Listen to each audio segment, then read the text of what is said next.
Guys, आज मैं बात करूंगा हेयर फॉल के बारे में। बालों का झड़ना। अगर आप मेरे बाल देखेंगे तो मेरे बाल भी अब काफ़ी ज़्यादा झड़ चुके हैं। मतलब अभी भी हैं, वैसे मैंने बचा के रखे हुए हैं इन बालों को, क्योंकि मैं अराउंड इस चीज़ का ध्यान रखता हूँ कि मैं बिल्कुल गंजा ना हो जाऊँ। क्योंकि अभी जैसे कि मैं चेक करता हूँ, जैसे मेरी उम्र 33 ईयर्स है। मेरी उम्र के और मेरे से कम उम्र के जो लोग हैं उनके बाल पूरी तरह से झड़ चुके हैं, वो बिल्कुल गंजे हो चुके हैं। और उनके मतलब ऐसा लगता है कि वो 45-50 साल के हैं। तो ऐसी सिचुएशन आ चुकी है कुछ लोगों के पास। अब इसका सॉल्यूशन क्या है? देखिए, सबसे पहला सॉल्यूशन तो आपके ऊपर है कि आप अच्छा अच्छा खाएं और ऐसी डाइट लें जो कि आपको बालों को पोषण दे। ठीक है। तो मेन तो खाने का होता है कि अगर आप खाना अच्छा खाएंगे तो आपके बाल जो है वो झड़ेंगे नहीं। और झड़ेंगे भी तो थोड़ा बहुत ही झड़ेंगे, ज़्यादा नहीं झड़ेंगे। दूसरा जेनेटिक कारण भी होता है। ठीक है। अगर आपके फादर के बाल झड़े हैं, मतलब जैसे कि वो गंजे हैं ऊपर से, इस तरह का है, तो जब आप बूढ़े होंगे तो मैक्सिमम चांसेस हैं कि वो जेनेटिक्स होता है, तो वो आपके में ट्रांसफ़र होगा। और आप भी जब एज होगी तो आप भी गंजे होंगे। तो ये एक जेनेटिक्स भी होता है कि जेनेटिक रीज़न भी होता है इसका। तो ये सब इश्यूज़ हैं जिसे आप कंट्रोल नहीं कर सकते। क्योंकि अगर जीन्स की वजह से हो रहा है तो जीन्स को तो आप कंट्रोल नहीं कर सकते, जीन्स को आप बदल नहीं सकते हो। ठीक है, कि आप जीन्स बदल दोगे, वैसा नहीं हो सकता। लेकिन कुछ फैक्टर्स ऐसे होते हैं जो आपके कंट्रोल में होते हैं। हमारे कंट्रोल में कैसे होते हैं? सपोज़ आप उस तरह की जेल लें। कुछ प्रोटीन जेल्स होते हैं, डिफरेंट डिफरेंट कंपनीज़ के जेल्स होते हैं। मैं किसी का प्रमोशन नहीं करना चाहूँगा, बट डिफरेंट डिफरेंट कंपनीज़ के होते हैं। वो आप लगा सकते हैं सिर में और पूरा केयर कर सकते हैं।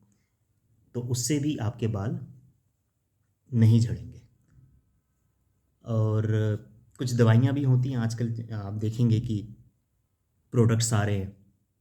जैसे ट्राया है, वो भी काफ़ी दावे तो करती है कि भाई हम, अगर आप हमारी लोशन यूज़ करेंगे तो आपका बाल नहीं झड़ेगा। ठीक है। लेकिन फिर भी ये जो लोशंस होते हैं ये बालों को रोकते हैं और थोड़ा बहुत बाल उगा भी देते हैं, बट इसे अगर आप छोड़ देंगे लगाना तो आपके बाल फिर से झड़ने लग पड़ेंगे। तो ये एक बहुत बड़ा इशू होता है बालों के झड़ने का। ठीक है। तो ये भी एक रीज़न है। दूसरा रीज़न पानी का होता है। ठीक है। अब जैसे कि मान लो आप ऐसी जगह में रह रहे हैं जहाँ का पानी जो है वो थोड़ा सा, मतलब उस थोड़ा अच्छा नहीं है, तो वहाँ पे भी आपके बाल झड़ते हैं। लाइक कि अगर आप नॉर्थ ईस्ट में चले जाएं तो वहाँ पे पानी का ऐसा मतलब है, मतलब कि थोड़ा उस वजह से बाल आपके झड़ ही जाएंगे। मतलब बट ज़रूरी नहीं है, क्योंकि जीन्स का भी एक फ़र्क होता है। अगर आपके फादर के बाल बुढ़ापे में भी घने हैं तो मैक्सिमम चांसेस है कि आपके भी बाल जो हैं वो नहीं झड़ेंगे। तो ये एक जेनेटिक रीज़न भी होता है। कुछ लोग कहते हैं कि भैया सिर पे कुछ, बोलते हैं कि सिर में अंडा अंडा का जो वो होता है, जो भी पानी होता है, एग, उसे फोड़ करके आप कच्चा जो है सिर पे लगाइए तो आपके बाल नहीं झड़ेंगे। ठीक है। बट इसका कोई साइंटिफिक रीज़न नहीं है कि भाई कि आपके बाल जो हैं झड़ना बंद हो जाएंगे अगर आप अंडा लगा लेंगे अपने सिर पे। अंडे का जो मतलब रस होता है, तो उससे बाल झड़ना बंद हो जाएंगे। क्योंकि कुछ लोग वेजिटेरियन भी होते हैं तो वो तो अवॉइड करेंगे इन सब चीज़ों के लिए। बट बेस्ट ये है, मैं आपको बताना चाहूँगा कि खान पान अगर आप अपना अच्छा रखें, शरीर को प्रोटीन की ज़रूरत होती है जो कि बहुत ज़्यादा ज़रूरी है। अगर वो अगर फुलफ़िल हो रही है, जितना प्रोटीन बॉडी को चाहिए वो भी डिपेंड करता है। अगर आप वर्कआउट करते हैं तो प्रोटीन ज़्यादा चाहिए, अगर आप कम वर्कआउट करते हैं तो प्रोटीन कम चाहिए। सब कुछ अगर आप बैलेंस डाइट लेंगे तो आपके बाल जो हैं वो नहीं झड़ेंगे। ठीक है। और बाहर के खाना मत खाइए ज़्यादा, तली हुई चीज़ें मत खाइए, समोसा, कचौरी, बाहर से छोले भटूरे, ये कम ही खाइए। क्योंकि ये ज़्यादा अगर आप खाएंगे, कभी कभी चलता है कि कभी कभी खा लिया और ये बर्गर हुआ, पिज़्ज़ा हुआ, कभी कभी खा भी लेना चाहिए। लेकिन अगर आप रोज़ खा रहे हैं तो इसका भी असर पड़ता है और हो सकता है कि उससे भी आपके बाल झड़ जाए। बेसिकली घर का खाना, हरी सब्जियां खाएं, और अगर नॉन वेज खाना चाहते हैं तो घर का बनाया हुआ ही खाएं। ठीक है।